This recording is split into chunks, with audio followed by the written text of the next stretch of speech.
Welcome back to The Fix. Now, violence in South Africa, particularly femicide, gangsterism and xenophobia, has been on the increase. Communities are under siege as they await yet another plan from law enforcement to be implemented. Meanwhile, President Cyril Ramaphosa has called for a joint sitting of both the National Assembly and the National Council of Provinces to discuss violence against women and children.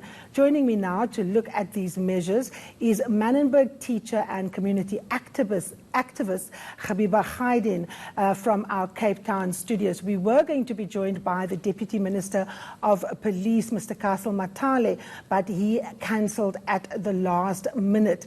Now, of course, Mr. Gaidien, I was hoping to have the Deputy Minister of Police here so that he can interface directly with a member of the community.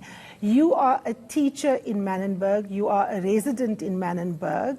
I often see posts of yours when you post how gunshots are going off in your community, how people must take alternative routes, to get home safely. Share with our viewers what it's like to live in a constant state of violence and to teach learners who are both the victims sometimes of that violence and the perpetrators of that violence. Good morning, Karima, and good morning to the viewers. Thank you so much for having me. Just a correction, I'm not a teacher. I am a community development worker as well as a member of the community. And you're quite right, we have been living in a war zone, and it feels like an endless state of war and violence in Mannenberg, like it is in many other Cape Flats communities. For the past 2 months, I think we've had an endless fight between 3 of the main gangs in the community. It basically means that you have to endure endless gunfire throughout the day, any time of day, any time of night. You never quite know when it will start, when it will stop, which route is safest. Gang violence has been intensifying in its frequency, and also it appears anecdotal evidence seems to suggest that the gangs are growing in numbers. It's become more widespread within the community. So it's been rather tense. People are anxious. Elderly people are living in a constant state of anxiety. Parents are afraid to send their children to school. Teachers are rather stressed, and it's rather difficult for them to focus on the business at hand, which is teaching learners and producing our future leaders of the community of this country. And so it's been rather tough as community members. Now, there's been obviously a lot of suggestions of what can be done. A lot of them deals only with law and order questions, stronger conviction rates in already overcrowded prisons, and of course, dealing with gang lords. But talk to us about the social conditions that gives rise to this kind of violence that grips ordinary families. How do parents raise children in this situation, and where do they go to deal with their trauma, and what happens if this trauma is internalized and we're basically transferring generational pain from one generation to the next?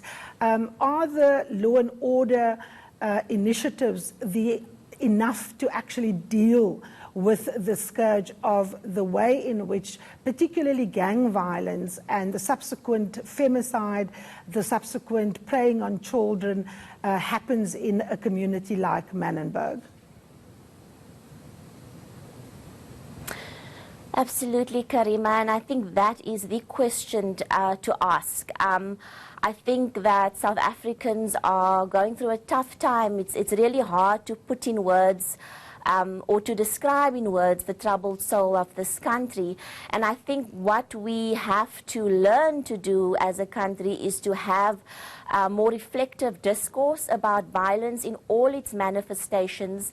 At the end of the day, there is a link between gender-based violence, gangsterism, systemic violence, structural violence, and I think it's important in working towards the solutions to have the kind of discourse that acknowledges this link, for it will determine how impactful our solutions are at the end of the day. I think that neuroscience has taught us and continues to teach us a lot about the impact of violence on especially children. A lot of research has been done about the crucial importance of the first 1,000 days of life. That from the moment an unborn child is able to hear in the womb already, sense the anxiety of a mother, it physically alters the development of the brain. It physically limits the ability of the brain to learn, to absorb new information, and it literally alters the functions of the brain in that it goes into a state of fight or flee. And so a baby can literally be born traumatized. So I think it's important for us to acknowledge that violence has a real impact on our physical health, on our mental health. Epigenetics teaches us that our environment it plays a crucial role in shaping who we become as human beings.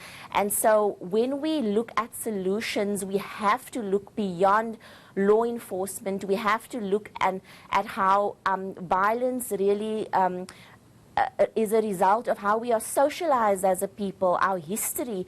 And so the answer and the solution, part of it is how we train and deploy people within our communities.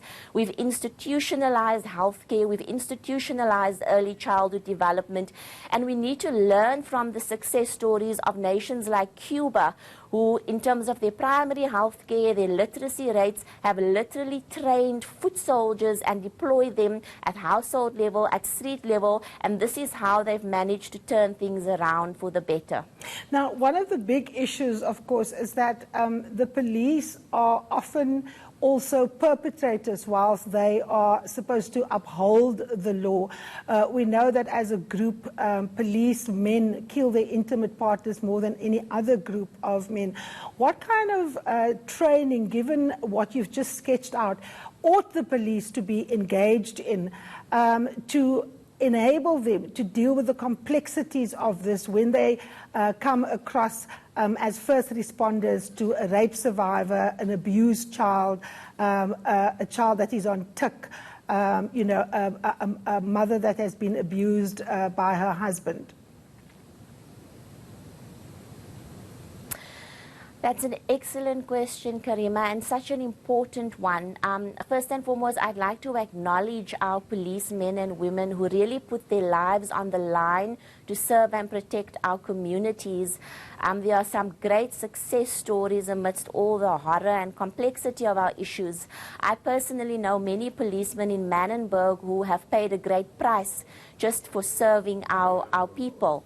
I think it's so important for the South African Police Service, for our government to prioritize the mental health and well-being of our policemen and women, and it does start with how they are trained.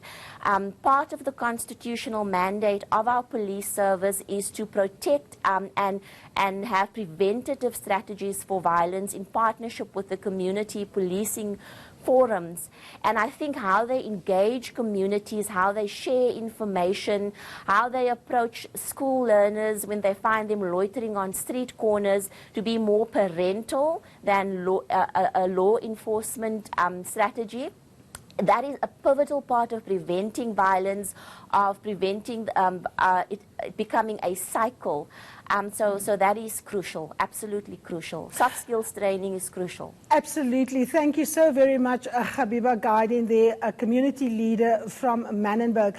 I wanted to put this question to the Deputy Police Minister. What kind of support is there actually for the police to deal with trauma and to deal with the kinds of horror that they see every day, and whether the macho culture in the police actually mitigate against the police getting assistance and not ending up as a group that is actually part of the problem instead of part of the solution.